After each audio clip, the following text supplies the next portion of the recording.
Halo guys, selamat datang kembali di channel YouTube Teman Cerita Horor. Buat kalian yang baru pertama kali mampir di channel aku, jangan lupa di-subscribe dulu ya. Oke, seperti biasanya malam ini aku akan nyeritain cerita horor berjudul Korban dari Tanah Kafir. Nah, kalian penasaran kan? Jadi tanpa berlama-lama, yuk langsung aja kita masuk ke ceritanya. Cekindo! Suatu hari, Mbak Nimas tuh lagi nyari kayu bakar di hutan sendiri. Tiba-tiba, di siang hari itu, ada orang yang nyamperin Mbak Nimas. Cewek ini bajunya lusuh. Terus ngomong ke Mbak Nimas, "Mbah, bawa minum gak?" Mbak Nimas ngomong, "Aduh, aku yang udah bawa minuman manis.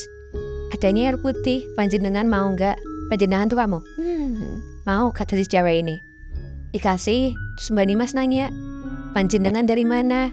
Dijawab sama si cewek ini, "Dari Grobogan." Jadi Grobogan sama Cipari itu tuh kalau gua cek itu tuh 7 jam, Moy. Nat, dia nggak punya mobil, jauh banget. Ini jalan tuh. Nah, dia ngomongnya jalan dan dia tuh ngaku kalau dia tuh ke daerah si Ngaranting ini sama temennya, tapi dia ketinggalan. Udah tuh maghrib, Mbak Dimas sampai di rumahnya. Dia kasih tahu ke suaminya, tadi dia lihat orang ngakunya tuh dari Grobogan. Terus suaminya Mbak Kus ngomong, "Loh, kamu ngapain kok dikasih?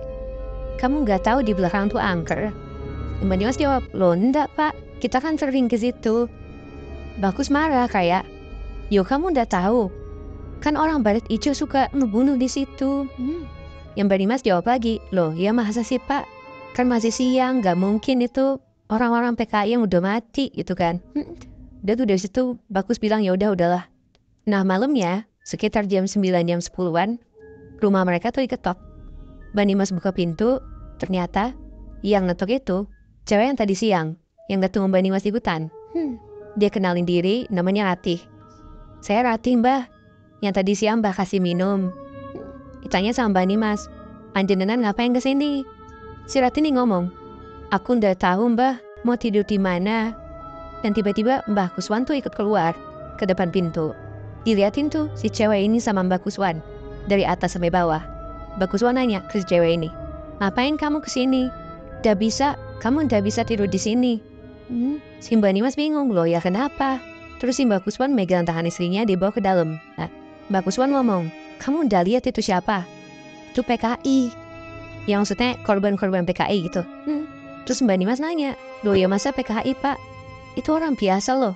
Udah tuh dari situ Mbak Kus kayak, udah ikut aja, nanti aku ceritain. Mbak Kuswan keluar lagi, terus dia ngomong ke si Rapi ini, "Kamu ndak bisa tidur di sini. Setahu saya di belakang sana ada pondok. Kamu tidur aja di sana. Nih ada pangan tuh makanan. Jadi kayak dia kasih makan. Jangan kesini lagi ya. Ini bukan tempat kamu." Udah tuh, dia kasih makan, ditutup pintunya, si Rati ini pergi.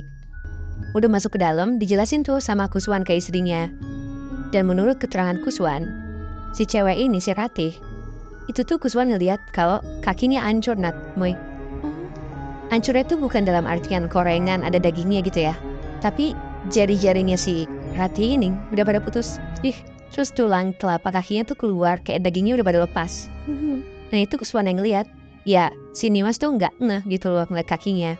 Si Nimas nanya, "Kok bisa gitu ya pak?" Ya Kuswan ngomong itu penyiksaan sampai dihancurin kakinya. Ya udahlah kayak kamu jangan macam-macam lagi. Udah tuh kebesokan harinya gantian si Mbak Kuswan yang ke hutan buat nyari kayu bakar. Singkat cerita maghrib dia pulang ke rumah. Terus dia ngomong ke istrinya, "Aku kok meriyo. Kok aku ngerasa kayak ada yang ngikutin. Perasaanku ndak enak." "Masa pak?" "Iya, perasaanku ndak enak. Nanti kalau ada yang ngetok malam-malam, gak usah dibukain ya." Ternyata bener tuh. Mereka udah tidur. Sekitar jam 10-an malam mereka bangun. Gara-gara pintu rumah mereka ada yang ngetok. Udah diketok kayak itu, dari dalam Pak Kuswan rada teriak itu ngomong, "Siapa?" Dari luar, suaranya cowok, Nat, Moy. Dia ngomong, "Permisi pak, saya mau numpang tidur. Saya capek." Ditanya sama Bagus dari dalam, "Kamu siapa?" "Saya Sandi pak." "Sandi siapa?" "Saya gak punya kerabat namanya Sandi." Terus dari luar si cowok ini ngomong, "Saya capek pak, mau numpang tidur." Dari dalam Pak Kuswan teriak, Ya udah tidur aja di luar. Dan habis itu nggak ada suara apa-apa lagi Nat. Nggak beberapa lama Pak Kuswan ngintip dari jendela kamar dia buat ngeliat di depan pintu. Dan pas dilihat di depan pintu ini ada Sandi, bentukannya orang, bajunya lusuh juga kayak Ratih kemarin. Tapi pantas aja Natmoy, dia capek karena dia tuh berdiri sambil manggul di punggung mayat teman-temannya. Ada banyak anjing.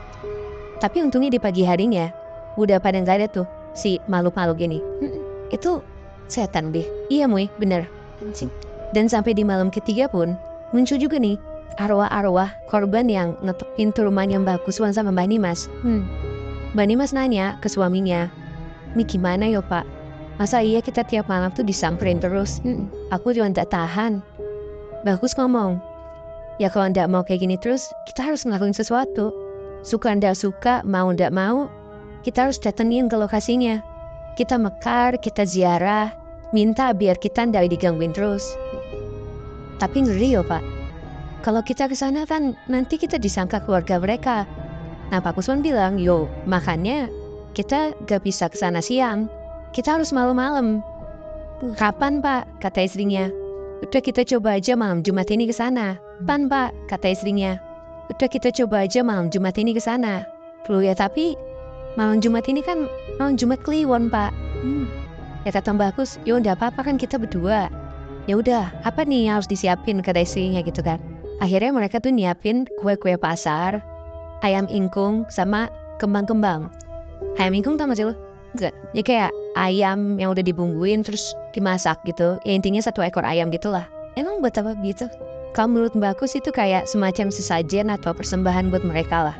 Intinya emang Mbak Kus sama Mbak Nimas ini pengen mencoba memberikan penghormatan karena mungkin ya mereka tuh arwah-arwah penasaran yang masih bingung aja gitu loh. Udah tuh, singkat cerita di malam Jumat itu, sekitar jam 11-an malam, dari rumah mereka pergi ke tanah kafir itu. Tempat lokasi di mana para korban-korban ini dikuburin. Mereka berdua jalan, ngelewatin perkebunan, ngelewatin pemakaman umumnya. Dan singkat cerita sampai tuh, mereka di sekitaran tanah kuburan tempat pemakaman PKI itu, di tanah kafir. Tiba-tiba, mereka berdua tuh mendengar ada suara kresek-kresek gitu dari jauh. Mbak Nimas nanya, "Pak, itu apa?" "Udah, gak usah dipikirin," kata Mbak Kus. Mereka lanjut jalan, dan gak lama, agak jauh di depan mereka, itu tiba-tiba muncul serombongan orang, sekitar 10-15 orang. Lehernya tuh diikat, tangannya juga diikat. Terus mereka tuh dibarisin jajar panjang ke belakang, dan mereka tuh di kanan kiri lehernya ada bambu. Kayak gue gak? Kayak diperbudak gitu ya. Iya semacam itu gue, ke zaman-zaman budak dulu gitu kan ya. Jadi kayak mereka dijajarin panjang ke belakang, terus mereka tuh kayak disambungin pakai bambu gitu. Jadi mereka nggak bisa lepas dari bambu di kanan kiri leher mereka, gitu loh. Terus ya mata mereka juga ditutup. Dari jauh Mbak Kuswan dan Mbak Nimas nih ngeliat. Terus Mbak Nimas nanya, "Pak, itu kenapa?" Kata Mbak Kus, "Udah biarin aja. Itu mereka lagi mau jalan ke tempatnya mereka. Udah kita duluin aja." Lalu mereka jalan ngedahuluin si korban-korban ini, melewati mereka. Ngomong tuh Mbak Nimas sama Mbak Kus, "Permisi Mas Yo, Mbak Yo." Gak nyaut tuh si orang-orang ini. Udah Mbak Kuswan sama istri nyampe di titik itu, mereka taruh makanan-makanannya. Terus Mbak Kuswan bilang, "Permisi, saya kemari mau memberikan penghormatan. Silakan, panjenengan mau ngapain aja boleh." Nah jadi Mbah Kuswan ini dia tuh percaya kalau arwah itu bakal ngelakuin kejadian di mana mereka meninggal. Itu berkali-kali. Maksudnya, jadi kayak selama arwah ini penasaran, mereka akan mengulang kejadian di mana mereka dibunuh. Nah Mbah Kuswan percaya akan hal itu. Makanya dia bilang kayak, "Silakan panjenengan mau melakukan prosesinya. Saya harap kalian tenang di sini." Dan di situ Mbak Kuswan dan istrinya lihat kalau segerombolan itu ada di area pembantaian itu. Beberapa ikatan matanya dilepas. Terus mereka kayak nyakul tanah di lubang yang gede. Terus beberapa yang masih diikat pakai bambu itu dijatuhin ke bawah. Terus mereka ditembakin. Anjing. Terus teman-temannya yang tadinya ngegali kuburan itu disuruh nutup kuburannya lagi. Jadi kayak mereka ngegali, terus mereka nimbun lagi kuburan teman-temannya sendiri. Sampai pelurunya tuh udah pada habis. Kan ada cangkul tuh buat ngegali tadi. Cangkulnya dipakai buat nebas kepala-kepala mereka yang masih ada sisa. Shit. Itu parah banget situ. Jadi ya Mbahku sama Mbah Nimas melihat sendiri pembantaian itu tuh kejadiannya seperti apa. Yang mana dari dulu tuh Mbahku sama Mbah Nimas sengaja buat nggak ngeliat biar yang penting mereka diem dan nggak tahu apa-apa gitu. Merasa nggak tahu apa-apa dan saking mereka takutnya gitu loh. Udah tuh, akhirnya mereka berdua pulanglah ke rumah. Dan besok malamnya, yang mereka pikir semua aman, ternyata Natmoy, ada lagi yang ngetok pintu mereka. Ditanya dari dalam, siapa? Dari luar ada jawaban, Ratih pak. Ratih lagi. Mau apa? Dari luar dia ngomong, saya mau ucapin terima kasih. Terima kasih banyak kepeduliannya. Kami minta tolong didoakan terus pak. Kami juga nggak tahu kenapa kami diginiin. Ya dari dalam Bagus bilang iya aja. Terus Ratih ngomong, kebetulan bah, ini ada yang mau ketemu. Siapa dari dalam? Bagus ngomong gitu. Ternyata pas diintip lagi loh jendela, di belakangnya Ratih ini ada cowok. Dia bilang, dia katanya mau bilang terima kasih ke Bagus atas apa yang mereka udah lakuin kemarin malam, yang ngasih sajian itu. Dan pas dilihat loh jendela, bentukannya manusia Moy. Ya mukanya pucat, bajunya lusuh, ada tanah-tanah dan darah gitu sekitaran badannya dia. Tapi di kepalanya si cowok ini nyangkut ada cangkul. Itu berarti si Bagus sama istrinya dari kemarin tuh komunikasi sama Marwah habis kan, Bi? Iya bisa dibilang gitu sih, Mui.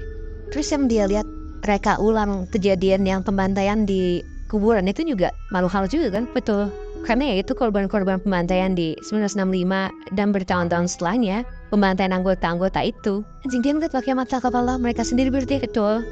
Tapi ya untungnya setelah si malam terakhir ini, ya Mbak Kus sama Mbak Nima sudah gak pernah digangguin lagi didatengnya sama korban-korban ini. Untungnya sih gitu. Karena udah kasih sajian itu kan. Betul. Mbak Kuswan dan Mbak Nimas udah tinggal di sana puluhan tahun aja, tapi masih bisa digangguin ya sama korban-korban yang dikubur di dekat rumah mereka. Sebenarnya gue jadi kepikiran sih, kalau misalnya orang-orang yang datang ke sana tapi nggak tahu ceritainnya, mereka bakal ditampakin nggak ya? Lo percaya nggak, Bi? Mui? Ya, gue sih dapat ceritanya kayak gitu, Nat. Percaya nggak percaya ya? Kalau udah di zaman sekarang, kayaknya gue nggak percaya sih, Nat. Karena kan itu udah kejadian 50 tahun lalu ya.